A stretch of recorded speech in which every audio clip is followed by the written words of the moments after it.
Hello everyone, good morning. তো আমার নতুন আর একটা ভিডিওতে তোমাদেরকে অনেক অনেক ওয়েলকাম।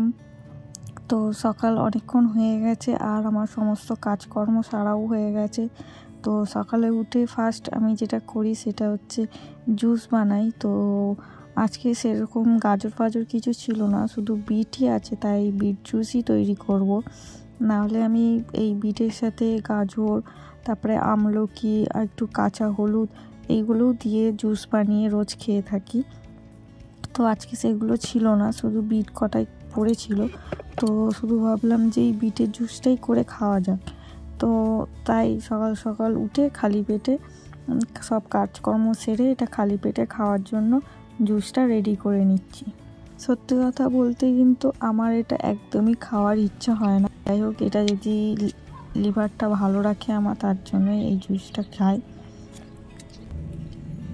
এটার যে বিটরুটের পেস্টটা বানিয়েছি এটা কিন্তু আমি ফেলি না, এটা যা আছে আমি কাকে আমার স্কিনে দিই, আর এটা ফেস প্যাকের হিসাবেও হয়। হ্যাঁ, আজকে বিটটা দিয়েছি, কিন্তু আজকে গাজর, আমলকি, আদা, তারপরে কাঁচা হলুদ এটা ছিল না আজকে, তাই শুধু বিটের জুসটা খেলাম। এটারও কোনো অসুবিধা নেই, বিটের জুস খেলেও হবে, ওগুলো আবার আনতে হবে। তারপর এটা আমি এখন ফেস প্যাক হিসাবে ব্যবহার করব।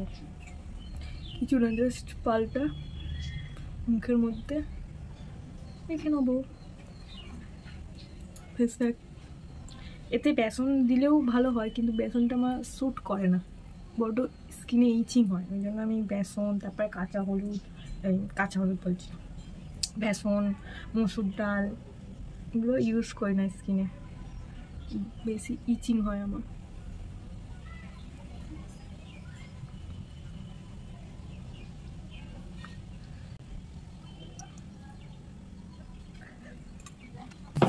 তো আমি এখন লাল ভূত হয়ে গেছি। তো এই ফেস প্যাকটা 15 মিনিট রাখবো, শুকিয়ে গেলে ফের মুখ ধুয়ে। এখানে ভাতটা আমার মোটামুটি হয়ে গেছে, চিংড়ি মাছের মালাইকারিটা আজকে রান্না করবো। তো এখানে তেল বসিয়ে দিয়েছি গরম করতে।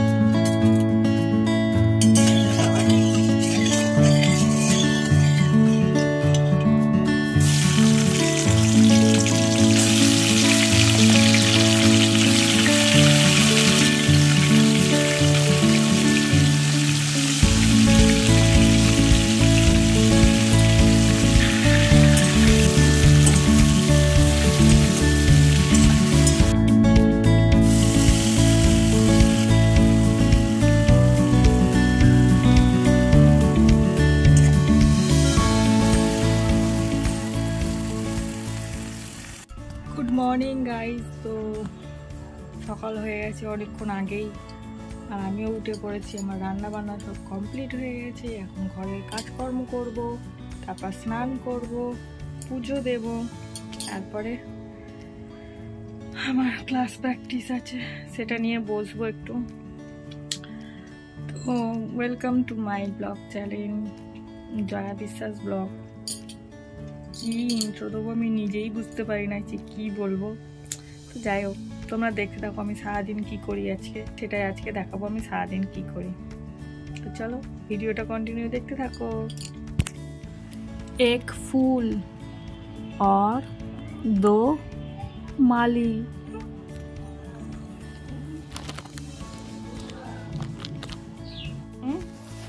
কি হয়েছে? ভাগাবো এদেরকে, ভাগ ভাগ। তো একটু আগে আমার পার্সেলটা মেসো থেকে চলে এসছে।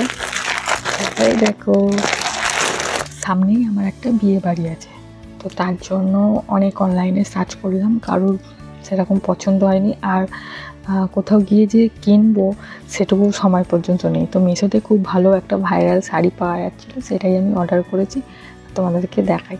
আর পার্সেলটা না আমার চলে এসছে, এই দেখো। চলো দেখি এর মধ্যে কি আছে।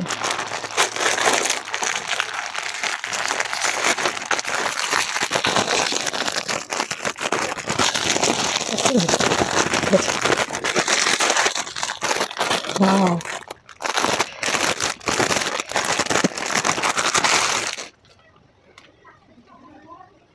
Uma.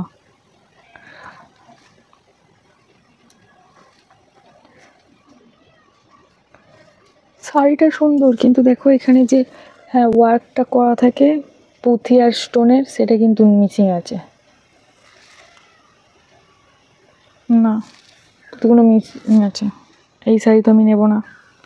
আমি নিয়েছি মেনলি এই কাজের জন্যই, যে স্টোনগুলো থাকবে, মানে এখানে যে স্টোনগুলো থাকবে, মানে সাদা পুঁথি আর এখানে স্টোন থাকবে, সেই জন্যই আমি নিয়েছিলাম। কিন্তু এটাতে তো এটা নেই, এটা রিটার্ন।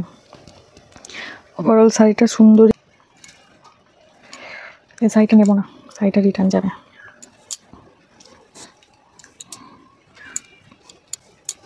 মনটা খারাপ হয়ে গেল।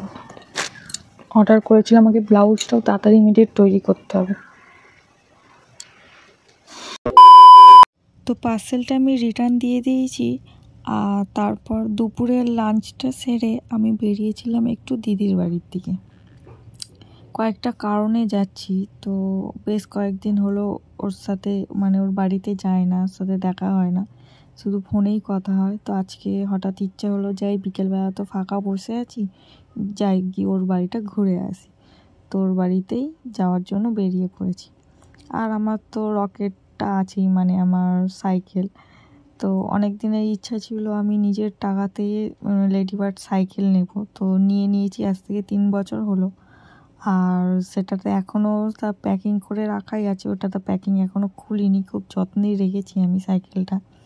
তবুও কীভাবে জানি না, পেছনে যে লাইটটা আছে, রেড লাইটটা, সেটা ভেঙে গেছে এত যত্ন করে রাখা সত্ত্বেও। তবুও চেষ্টা করছি এখনও যত্ন করে রাখতে ভালোভাবে। তাও নিজের উপার্জনের টাকা দিয়ে যেহেতু কেনা প্রথম জিনিস আমার জন্য, তো খুবই ভালো লাগছে সেটাকে যত্ন করে রাখতে। আর মেন হচ্ছে শখ পূরণ। তো নিজের টাকাতে যখন শখ পূরণটা হয়, তো সেটার যতই কম দামি জিনিস হোক না কেন, তার কদর্যটা অনেকটাই বেড়ে যায়। তো সেই জন্যই খুব যত্নে রাখছি। আর কথা বলতে বলতে আমি দিদির বাড়িতে চলেও এসেছি। তো ঘরটা ওরা ভেঙেছে, আমি তো জানিই না, বাড়ির সামনে ওটা ভেঙে দিয়েছে ঘরটা, একটা বেড়ার ঘর ছিল। তো অনেক দিন বাদে যেহেতু আসছি, সেই জন্য জানি না যে কবে কবে ঘরটা ভেঙে দিয়েছে। তো আমি এখন দিদির বাড়িতে চলে এসেছি। আর সাইকেলটা রেখে তারপরে ভেতরে যাই, দেখি ও কী করছে। তো আমি মাইকটা কানেক্ট করেছিলাম, কীভাবে জানি না মাইকের সাউন্ডটা আসেনি। তো আমি তো জানি না কীভাবে কী করতে হয়, ফার্স্ট টাইম এরকম ভিডিও ব্লগ বানাচ্ছি। তো মাইকটা হয়তো খুলে নিলে সেটা আবার অন করতে হয়, সেটা জানি না। তো ওই জন্য সাউন্ডগুলো আর কিছু হয়নি, সাউন্ডগুলো অফ গেছে। তো দেখো দিদিকে বলছি যে আমি ব্লগ বানাচ্ছি, ও ভাবছি কী করছে ফোন নিয়ে। তো অনেক দিন বাদে তো ফোন নিয়ে ব্লগ বানাচ্ছি, তাই বললাম যে অনেক দিন পরে আবার ব্লগ বানানো স্টার্ট করেছি, তো সেটাই ওকে বলছিলাম। তো মেন যে কারণে এসেছিলাম দিদির বাড়িতে, তো সেটাই একটু বাদে তোমাদেরকে দেখাচ্ছি, মানে শেয়ার করছি যে কী কারণে এসেছি। তো আস্তে না আসতেই হাতে চলে এসেছে গরম গরম ঘুগনি, আমার জামাইবাবুর স্পেশাল। তো আমার জামাইবাবুর কন্যাগড়ে থাকলে তোমরা অনেকেই জানবে, বেঙ্গল ফাইন মোড়ে বসে ঘুগনির দোকান। তো অনেকেই আসে হয়তো ঘুগনি খেতে, পাপড়ি চাট খেতে, নিমকি মাখা খেতে। তো আমি হামেশাই দিদির বাড়িতে গেলে ঘুগনি বা পাপড়ি চাট খেয়েই থাকি। তো সেটার মধ্যেই আজকে একটু ঘুগনি পেয়েছিলাম, তো সেটাই গরম গরম ঘুগনি খাচ্ছিলাম। তো মেন যে কারণে আসা দিদির বাড়ি, তো দিদির হাতে একটু প্র্যাকটিস করতে এলাম। সবসময় তো খাতাতেই প্র্যাকটিস করি, মেন তো হাতেও কিভাবে প্র্যাকটিস করব, সেই জন্যই দিদির বাড়িতে আসা। ওর বাড়িতে বসে ওর হাতের মধ্যে একটু প্র্যাকটিস করে নিচ্ছিলাম। তো এই কারণেই ছুটে দিদির বাড়িতে চলে গেলাম, যাতে প্র্যাকটিসটা ওর হাতে করতে পারি।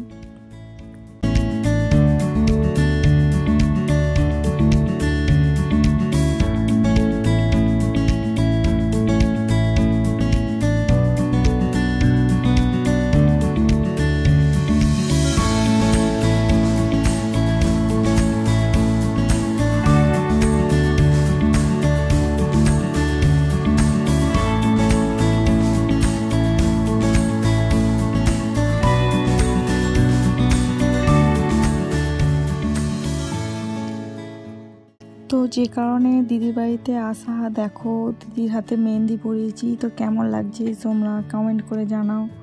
দিদি তো বলছে ভালোই হয়েছে, আরও বেটার হবে পরের বার, নেক্সট টাইম। তো চেষ্টা করেছি সুন্দর করে মেহেন্দিটা করার। তো দিদির বাড়ি থেকে অনেকক্ষণ আগেই চলে এসেছি, আর মাথায় তেল মেখে বসে পড়েছি, কারণ মাথাটা একটু ব্যথা করছে আর ভালো লাগছে না আজকে। তো কাজের তো শেষ নেই, বাড়িতে আবার একটা কাজ, এটা আবার নিয়ে বসেছি একটু। এটা এখন সেলাই করব, মানে উল্টা বুনবো এখন। আর আজকে ভাবছি ভিডিওটা আজ এই পর্যন্তই থাক। তো কালকে কি করি না করি সেটা আবার তোমাদের সাথে শেয়ার করব। তো সারাদিন আমার এইভাবেই দিন কেটে যায়, এইটা ওটা কাজ করতে করতে বা এইভাবেই। তো তোমাদের ভিডিওটা কেমন লাগছে অবশ্যই একটু কমেন্ট করে জানাবে, তাহলে আমারও ভিডিও তৈরি করতে আরও মনে উৎসাহ জাগবে। তো কেমন লাগলো ভিডিওটা অবশ্যই জানাবে। টাটা, bye bye, and good night.